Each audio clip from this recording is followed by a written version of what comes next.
Hi, Anuradha. How Hello. are you today? I'm good. How are you? Good, good, good. So, welcome to the EdTech India podcast series. As I spoke to you earlier, we are all part of the EdTech India group, and obviously, we are having a lot of conversations in the group. But I thought we should go a little bit beyond conversations and get to know each other. Not only you and I, uh, but also the other members of the group. And by doing a one-on-one, and in sometimes, probably we will also do a webinar or a close group on a certain set of topics that we debate, we learn from each other, we share experiences, exposure, right? So I think a podcast would actually help other members to look at these videos at their own time, right? Right. And find synergies, try to collaborate with one another, and probably even invite other members who are currently, or prospective members, right? Right. That is the intention and objective for this. And of course, this was started with guidance of Vardarajan, who's the founder of the club since 2015. So, coming to you, I think we know each other for the past 3, 4 years. You have Right. done some excellent work for the past 35, 40 years. And obviously, I think viewers will be really interested in knowing who Anuradha is, what she is made out of from a professional sense, right? Right. So, Yeah. what we will do in the next 30, 40 minutes is to take your career right from your education. If you can briefly touch upon why you started, wherever you started, went on to IASC and then became a teacher and then went into the private sector in education, used technology in a limited way. Then you went and worked with a couple of NGOs, which is again interesting to me because right from being a teacher in a private school to or low income schools to private organizations in the edtech space and then getting into the NGOs. I think that's various roles that you have played, right? Right. And the Yes. transitions, I'm sure you would have faced some challenges. So if you can walk us through bit by bit, I think that will be helpful, and then we can take it further from there. Right. Sure. Thank you. Thank you for having me here today. And I think this is an invaluable conversation for me because anything of this nature which is reflective deepens your own understanding of yourself. So I thank you very much for this opportunity. And like you rightly said, I have only been following the conversations on the EdTech group, and I barely know people beyond what they post. So I think this attempt of yours is commendable, and I'm sure we will all find this extremely useful to know, where to draw strengths and experiences and wisdom of the other members in the group in our own professional space. So thank you very much for this opportunity. Well, to answer your first question, how did I become a teacher? It was not by accident, it was a choice. My grades 11 and 12 teacher in school, my chemistry teacher, uh, is my idol, if I should use that term, because she was one package. She and her friend, who was a math teacher, they were a package all by themselves. And what we call as personalized learning today was practiced by them in a very different way in a class of 60 students in a government school, where Wow. we all they knew what each of our strengths were, where they could push whom and in what direction. And that helped me believe in my own capability as a learner. So for me, she is my idol. And I decided, I need to either do medicine or become a teacher. And medicine didn't work out. So I had simultaneously decided to apply to Regional Institute of Education, which is a residential institution run by NCRT in Mysore. Um, So my teacher incidentally was also an alumni of the same place. So that was a motivation I for see. me to go there. Yeah. So I joined in for my 4 year course, which was Bachelor's in Science Education, where it was 4 years because NCRT had created this experimental course where we did both our graduation requirements as well as our B.Ed requirements as a package over 4 years, which means the depth of knowledge that got built and the way pedagogical knowledge and teaching got integrated heavily into the class, into our learning experiences, because we had a demonstration school. We would interact with the teachers, we would go to those classroom. So it was a complete package in itself, these 4 years. And we also had a 1.5, 2 months internship where we were assigned to our own states. So I had to go and teach in Tamil Nadu, in Salem, in a government school. That was my first teaching experience in a real school beyond the demonstration school that was part of our campus.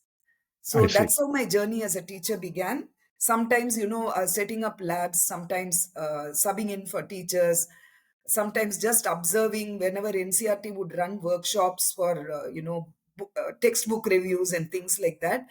So the first 4 years was an invaluable experience. And that's how my journey as a teacher started.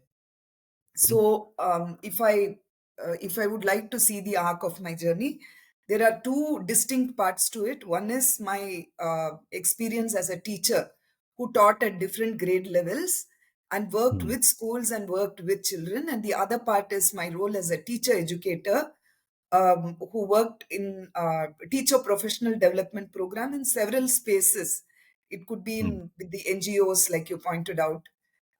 It was also with schools where I took up assignments as a freelance consultant. So those are the two parts of my professional journey. So subsequent to my undergraduation, I went and worked in a low end school which was run in the slums. It was a minority institution. So I thought, I need to understand how my learning in the institute for 4 years translates into the real world. Lot of idealism, passion, as well as this supreme self confidence in myself, that my whatever knowledge I had gained over the 4 years is the thing that's going to propel me into the space of being a good teacher, effective teacher, I should say. So I joined this low end school and gave myself 1 year to work here. And the children who came here were from low economic backgrounds, mostly from the surrounding slums. It was a private school which charged very little fee, mhm. and parents were aspirational. And their trust in this institution that they will be able to propel their children into a different space altogether was phenomenal. And well, the challenges there was, it was my first time as a teacher in the real world. No professors to help me out, no demonstration school mentors to help me out. And right away, I was given a batch of grade 10 to teach math and prepare them for the board exams. So there was a lot of challenges for me, because this is when my own recall, like how did my teachers teach our class where we were varied, actually helped me. And I think I did some justice to my role as a teacher, while at the same time questioning the vision and the objective of the institution in terms of providing quality education sincerely to the students. So that was a bit disheartening for me. And Right. like a punctured bag, I left after 1 year and said, no, this is not the space. Ideals don't work. So I need to go back to higher education. So I went Right. back to my institution and did 2 years of my master's again. So that was master's in science education. I graduated with chemistry as a major. Mm, And well, that's how it continued. After right. that, I decided to go for my PhD and joined the Institute of Science in Bangalore. The This is journey to this enterprise, IAC that you were talking about. Right. Yeah. yes, the Mhm. ISC. And that was another dream for me, to be part of this institution where people who have contributed immensely. When I joined as a student, Professor CNR Rao was the director of the institute. I And see. people whose name, scientists whose name you read in your textbooks, Mm, were all working there. So Wow. that was the world I wanted to be in. And so I had a couple of seniors and my cousins who were there who guided me into preparing. And Mhm. so I got into both chemistry and molecular biophysics department. But I decided to choose molecular biophysics simply because one of the professors in the department had done fundamental work in protein chemistry, structures of Okay. protein, and worked Mhm. under Professor G.N. Ramachandran for his Mhm. PhD. His PhD was a groundbreaking work, and he had a lab in biophysics, in the biophysics department. And to me, this was the space to be in. So this was a bench chemistry, which means we don't work in the labs. We work on data. We work Mhm. with protein structures, and therefore it was a collaboration between the experimental labs and the crystallography labs and computational people. Mhm. So that's how my journey with the IAC started. Mhm. But I think after 3.5 years, I realized, when I reflected upon my presence in the institute, what was Mhm. my idea of being there after the high of doing my completing my course credit requirements and my senior research fellowship. I understood that my reason for being there was not so much the PhD, which will be awarded by the institute, but the experience there, Yeah. which was very Yeah. stimulating. The very Mhm. presence, and suddenly this big exposure to various things. Mhm. And I got grounded after 3.5 years. Not that I learned all that I had to learn, but I realized that my level of engagement was not, what do I say, my time was not utilized completely. Mhm. The Mhm. pace was not matching what it was for the first 3 years. I lost it, and then I said, "This is not how I wanted to be." I was not willing to spend another 3-4 years working on my PhD, so I quit and went back But to teaching. usually the PhDs are 4 to 5 years, right? No, those days in the early Mhm. 90s, it was not necessarily 4 to 5 years. Okay. So Mhm. there are people who have completed in 3 to 4 years, people who have worked for longer. It depends on the lab, it depends on funds, it depends on the problems you're working and all that. And the research that you're doing in that field. Yes. Yeah. Yes. Okay. So I Right. I I left the institute and went back to working as a teacher because I had a teaching degree anyway, and Mhm. wanting to be a teacher was my first step into into college education. So Right. yeah. Good. So Good. So what happened next? okay, so I went back and then I joined a school in Ahmedabad, which is where I used to live. Mhm. So there, And why that is from Bangalore, IAC in Bangalore to Ahmedabad? yes, my husband was working in Ahmedabad. Oh, So okay. Okay. yeah, so I shifted out of Bangalore to Ahmedabad, and I joined the school and as a sub-in teacher, temporary teacher, because the chemistry teacher had gone off on leave for 6-7 months, Mhm. and her leave was also overlapping with the board exams. So I again was pushed into preparing students for the board exams, 11 and 12. It was not 10; it was 11 and 12 chemistry. Okay. So that journey again of gave me a lot of challenges because again it was a large classroom, two sections, both one different from the other, and students varying from people who did not even know grade 8 science concepts to some people who knew, who wanted to do but did not get the right kind of um, inputs. So I had What to is the get name of the school? the school is Asia School in Ahmedabad. Okay. So that was the school I joined as a sub-in teacher. And so once again, teaching this a group of students, well, that is the reality of a classroom. You're not going to be able to cater to everybody. But how Mhm. do I actually plan to deliver and prepare them for the board exams? Whereas even today, I believe as a teacher that if you help children understand concepts deeply, preparing for the board exams is a simpler task.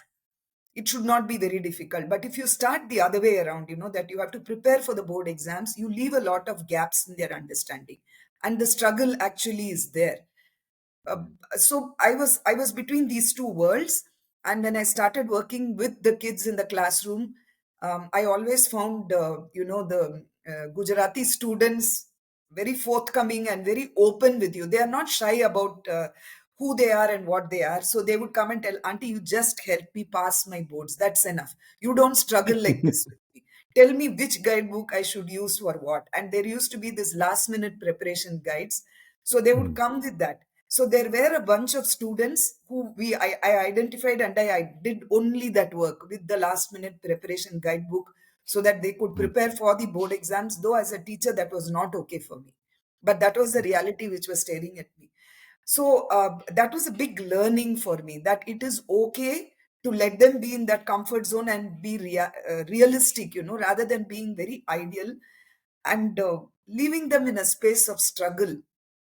So it Yeah. worked well, and that was a lesson I carried with me from Asia School. That if I Mm, were to work across grades, then I can focus this way, that I'm preparing the same set of students and I'm growing with them. sure. Then I have a different approach. But when I'm thrown into a new set of students, then I need to plan very differently.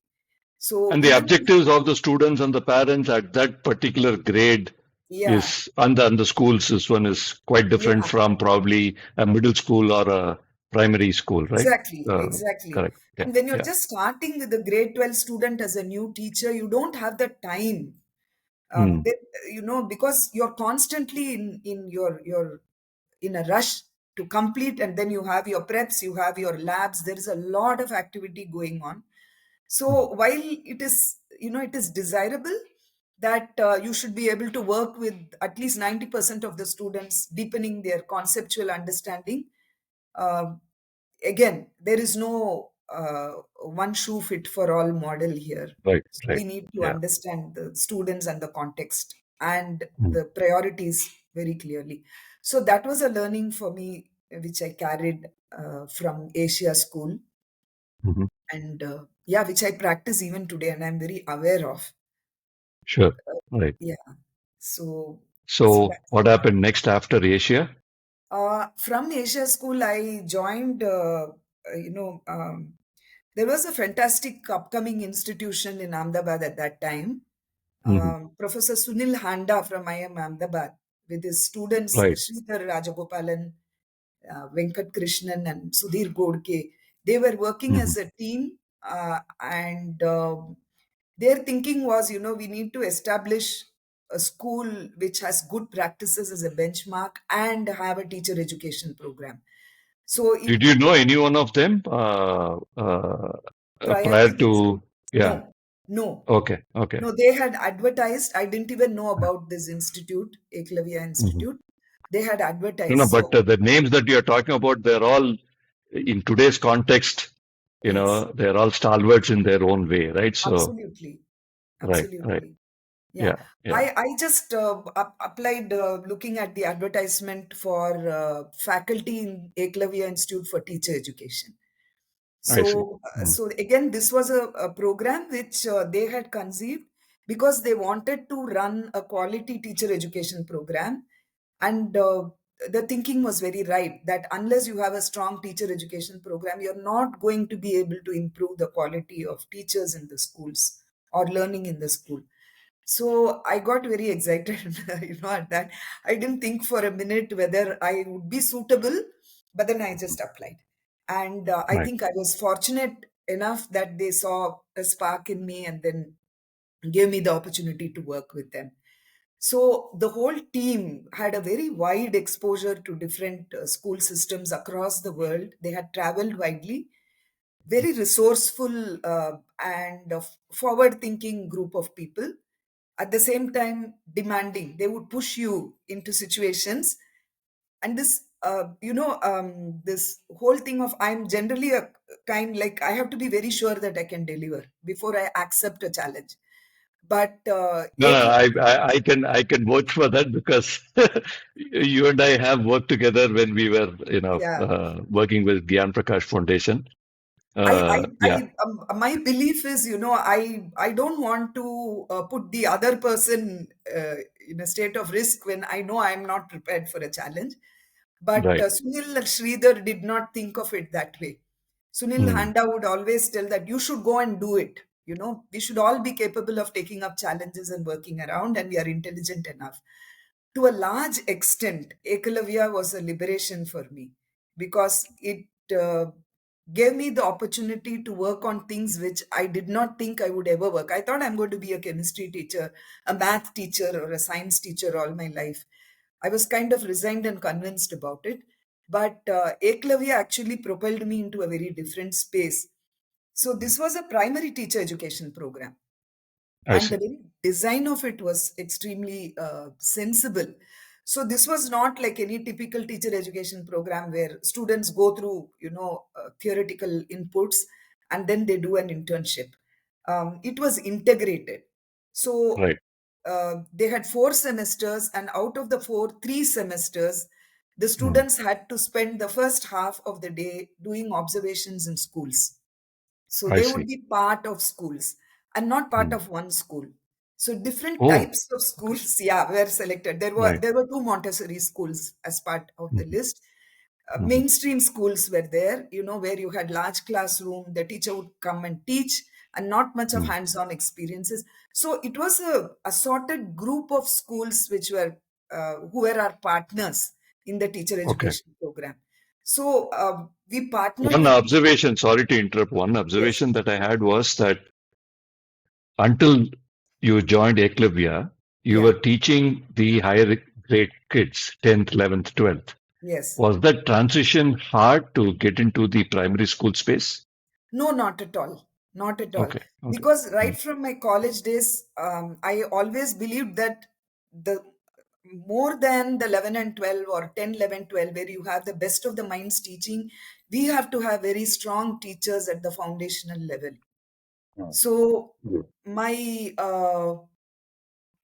dream was to be a good primary and middle school teacher, not so much 9, 10, 11, 12, because you have a lot of people in that space doing great work, capable Mhm. minds who know, who understand science, math, geography, history very deeply. But most of the times, if you even look at today's schools, anybody can teach primary, is the space we come from. We don't take this very seriously, but the abstraction and conceptual understanding one has to have in order to be a good primary teacher is very demanding if you have to do it the right way. So that was my belief. Therefore, getting into this space was actually something which aligned with my belief, I should say. Mm. Yeah, so that students would go to different schools. And how did this help? How did this integrate actually? Is because we had a course in pedagogy, we had Mm. course in philosophy of education, Wow. and we were talking about different learning theories. We were talking about classroom management, and none of these things can be understood in isolation. Right. The They're philosophy all of the connected. school, if you're a Right. Montessori school, your classroom environment is different, your class Mm. management is different, the priority, what you prioritize as learning and define as articulate as learning is different, how you assess students is different. So it stems from something much more fundamental. So while they were doing Montessori, they were doing Froebel, they were doing Vivekananda, as part of their philosophy, they were doing different types of pedagogical approaches. They were doing Mm. different types of learning theories. When they went to different schools, they experienced it firsthand. And so they would come back with their observations, share their observations with us, and we could reverse engineer their observations into these learning theories very neatly. So this was extremely different. It was very, very different for me. And it was a great learning for me also, because this backward integration coming from experience is where you deeply connect with what you're learning. Otherwise, you are excited from an academic perspective. Intellectually, you are excited when you observe something, but you don't connect from your heart. And that mind and heart connection got established for these students to an extent where the students chose what kind of schools they wanted to work after their program completion. So yeah, so I taught different courses there. I taught pedagogy, I taught measurement, and I focused more on science. My one of my other colleague from another regional institute He was doing pedagogy in mathematics, and he took care of math, but we worked as a team. And it was an exciting time. We put up exhibitions and we called people, external people, for questioning our demonstrations, questioning our conceptual understanding. I can't tell them you haven't understood buoyancy or surface tension, because these are all women who are starting their career again. They were not fresh pass outs from college, most of them.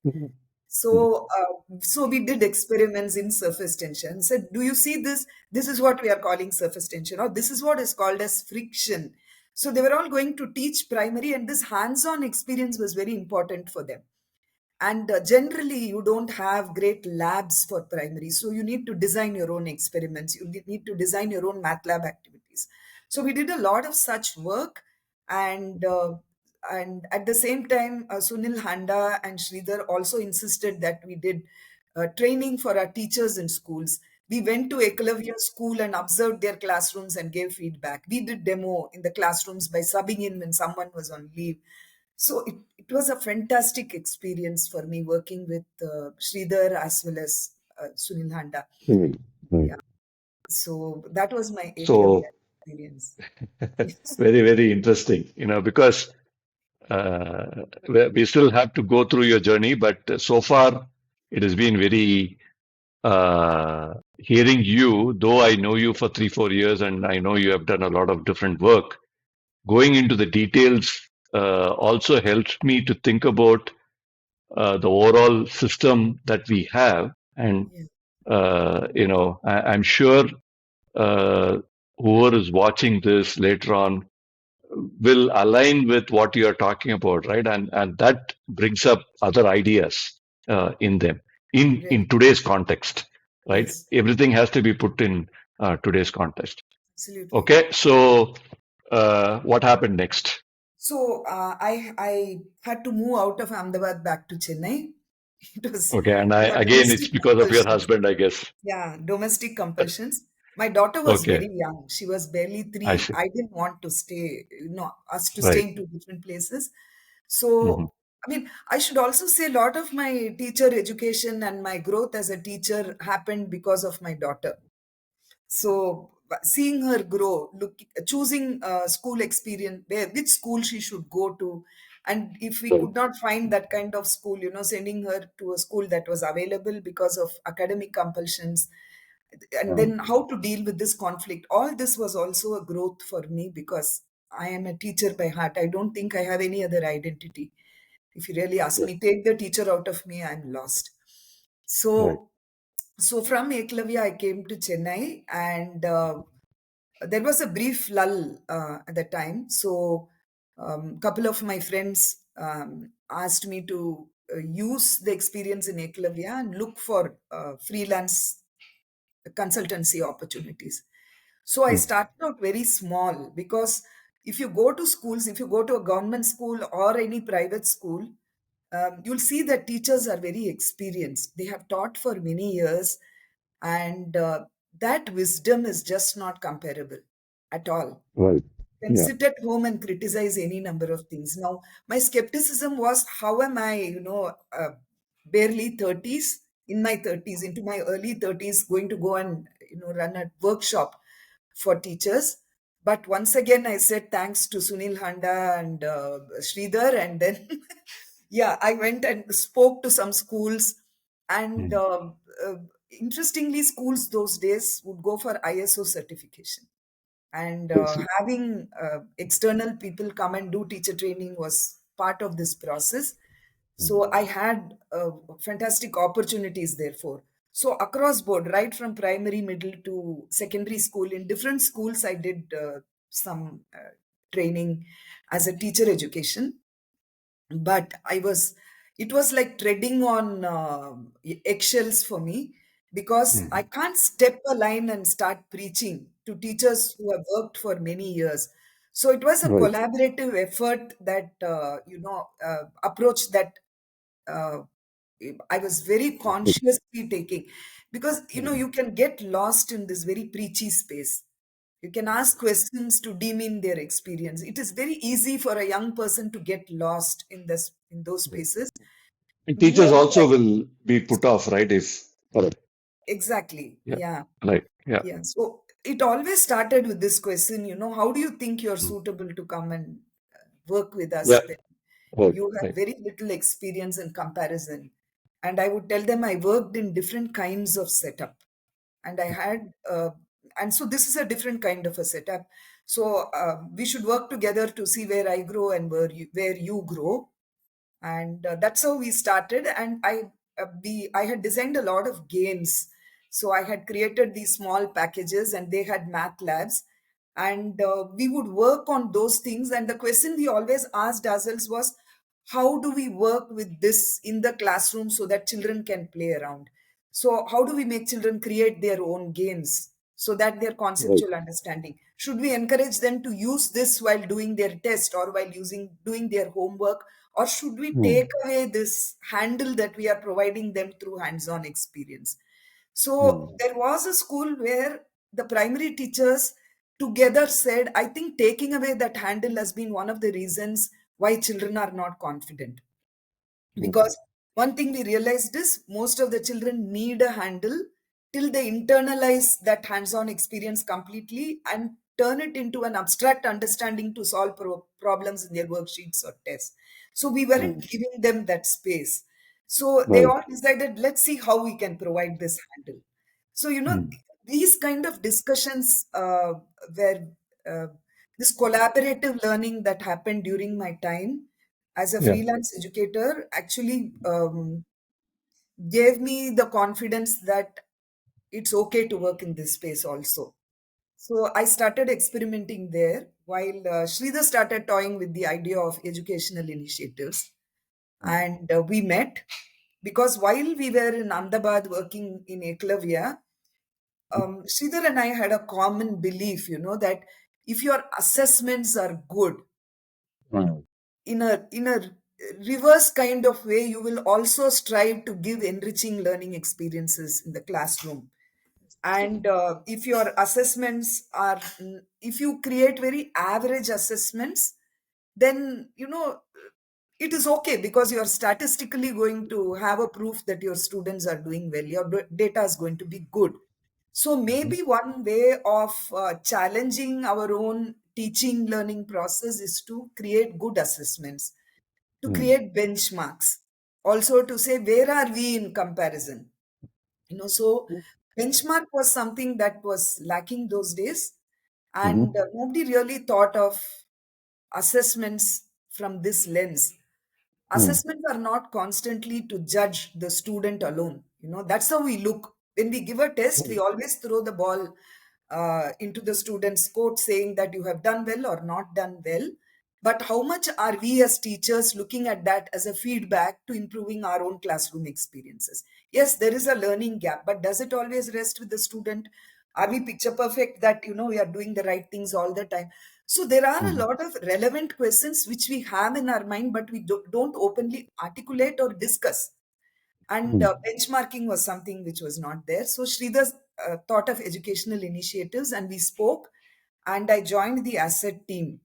Asset was Oh, their good. first product. Yes. Mm. Mhm. So, and till then, as a teacher, I have created test papers. I have created worksheets for 20 students, 30 students, not more. Right. Most of the Mm. times, workbooks are available with us. Resources were where, we had to rely more on textbooks and then see how to use textbook content for doing all this work.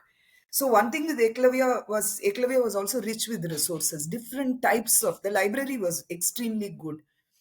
Mhm. And I had never worked, I never even knew this large scale assessment, where Right. you work Mm. with, you administer one paper to a large group of students coming from assorted educational institutions. Mm. So this whole concept of benchmarking was new for me.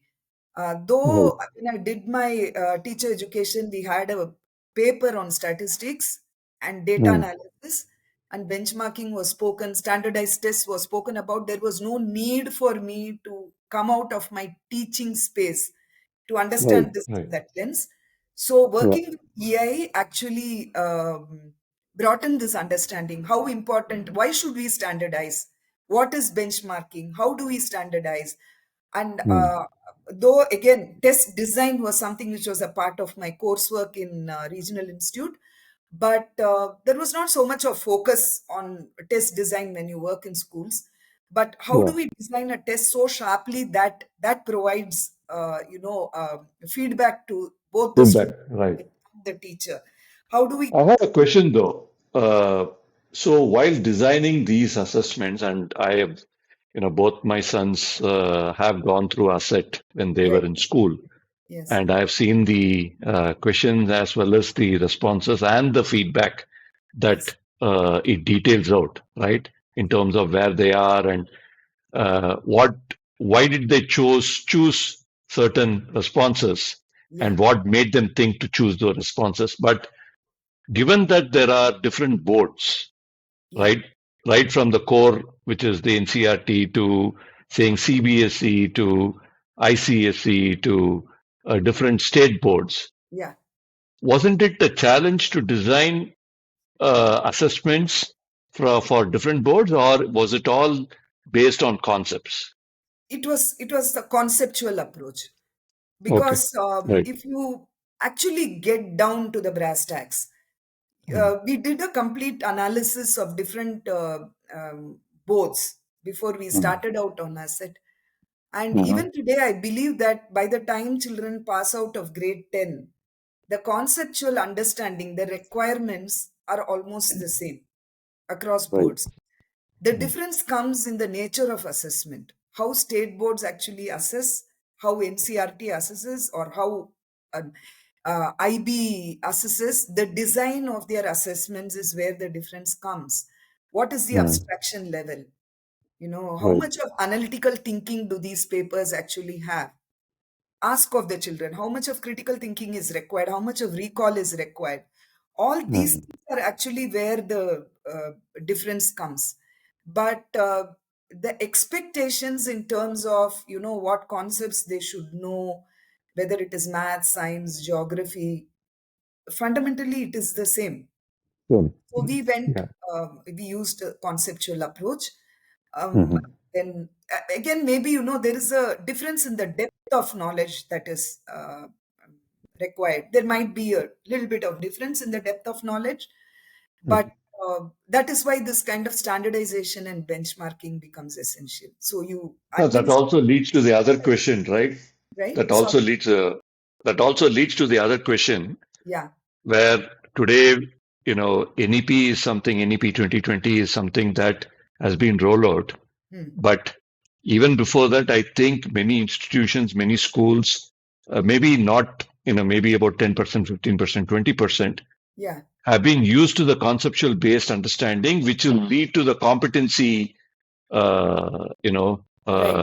based skill, Yes. and all those things, right? So I think it's been prevalent there. It is more of NEP trying to put together a more formalized approach of saying, okay, we need to practice competency based education. Am I right in saying that? No, I wouldn't say NEP was the first time, because NCF Huh. before that also has Okay. Right. articulated, and we always had the set of learning outcomes very clearly put out by the boards.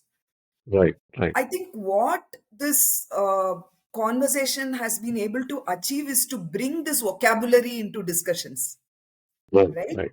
Yeah. So we Yeah. talk of learning outcomes, we talk of competencies openly, which we never did earlier.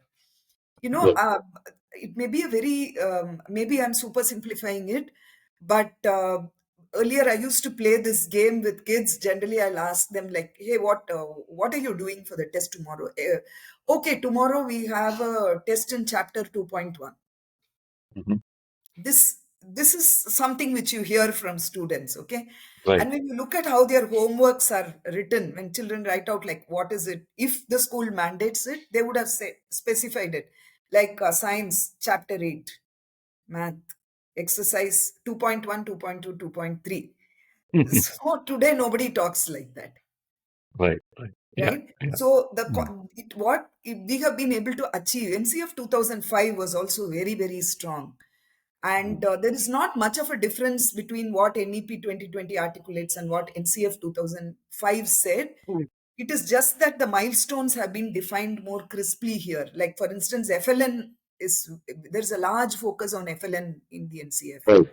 But Right. otherwise, I would say that in terms of the focus, the articulation, there is not much of a difference between the two. Right. Right. Yeah. So yeah, so that was the learning for me from educational initiatives, and And the now, difference. it's a very, I'm sure you would have, you are still in touch with Sridhar very much, and the company has grown, and they're doing some Yes, excellent work, not only in the private school space, but also in the yes, NGO, going to government governments. schools and working Yeah, with governments. yes, Uh, Thanks to you, I also met Sridhar, as you know, right? Very down to earth absolutely. person, right? He doesn't in any way, his humility probably comes even before we start talking, right? So, Yes, yeah, very nice person to yeah. interact with. Yeah, A very deep person also. right, I'm right. forever, if you really ask me, being with that team actually catapulted me into a very different space. So I'm forever grateful to all of them.